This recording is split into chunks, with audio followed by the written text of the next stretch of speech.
जेव्हा जज तुम्ही करता, एक ज्युरी म्हणून तुम्ही कंटेस्टंटला बघता, तेव्हा काय थॉट चालू असतात? कारण बारकाईने तुम्हाला लक्ष द्यायला लागतं. अशा वेळी जजमेंट करणं किती कठीण असतं? ॲक्च्युली खूप कठीण असतं. कारण का माहिती आहे का, ज्यावेळेस आपण स्टेजवर असतो ना, तेव्हा ती गोष्ट वेगळी. मग त्यावेळी त्या ह्याच्याप्रमाणे मी स्वतः असं ऑब्झर्व करते, की मी तिथे असताना काय करत होती, त्या चुका यांच्याकडनं घडतायत की नाही, त्या बघायच्या असतात ॲक्च्युली.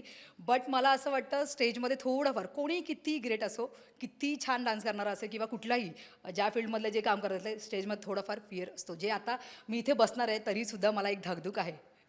तसं पण जजमेंट पास केल्यानंतर वाटतं की यार 19-20चा फरक होता.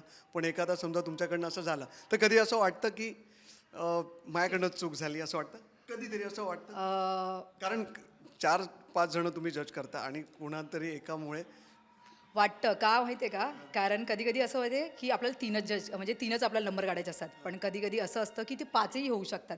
बट ते होत नसतं आणि समोरून देऊ शकत नाही आपण त्यांना. सो त्यावेळेस वाटतं, त्या व्यतिरिक्त असं वाटत नाही. जज म्हणून तुम्हाला सगळेच विनर वाटतात. येस, ते तर मेन आहे खरंच.